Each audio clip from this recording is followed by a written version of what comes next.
Hey guys, it's Chris from Patient Centered Training, and today's video I wanted to challenge some of you a little bit here. This came out of some conversations I had with some colleagues at a seminar on the weekend, and something that I often hear from people quite a lot when they talk about patients not sticking with the plan or following their advice is they'll say, oh, the problem is people just don't value their health. And they're using that to say people aren't prepared to pay for their care. And there's an element of truth to this, particularly in the UK, because we have an NHS system. Most people are used to getting healthcare for free. And quite a few people are just used to feeling that healthcare should be free. And if you work in the private sector, that's a little bit of a barrier when they're the ones having to pay. However, I would say that if the patient's already walked in your door, they have already committed to investing in their own health because they know that you're not on the NHS. So the patients who come to see you are prepared to pay for their health. So it's not strictly true that those patients who aren't coming back or aren't following the plan just don't value their health. They do because they've already invested in it. What's actually going on a lot of the time is they don't value your proposed solution. They don't see whatever it is that you're offering as valuable enough for them to take you up in care.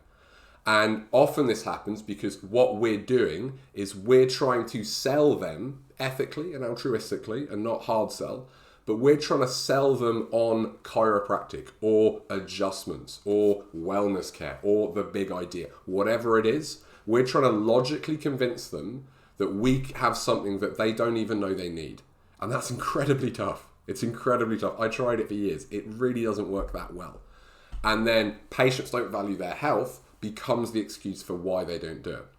A much, much better solution, and one that's changed my practice, why I bang on about it in all these videos, is to make it about them. Because if you can find out what it is they really want, and often they don't know that when they walk in, but if you can find that, what it is that's missing from their life because of this pain, and then you can connect with them and build trust and rapport and show them a path working with you to get them from where they are now struggling to where they want to be achieving their goals.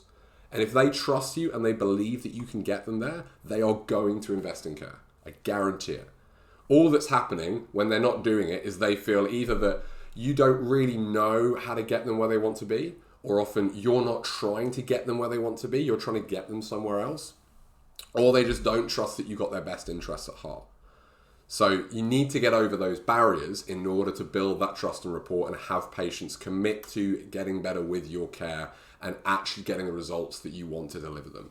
So that's what my stuff's all about. That's what communication is all about, really. If you're finding that you're saying this to yourself a lot, it's probably time for a little bit of reflection and maybe think, what could you be doing to change that? Is there some way that you could help demonstrate the value of what you're offering to them in their terms? And if you could improve that, maybe you'd find a lot more patients are suddenly willing to pay for their health. So a little bit of a challenge for you guys there. See what you think. Have a think about ways, maybe some specific cases where you're not quite sure about it, and pop them in the group. If there's somebody you're stuck on or a particular patient, go to Patient Centered Chiropractors on Facebook, put it in the group, we'll have a discussion about it.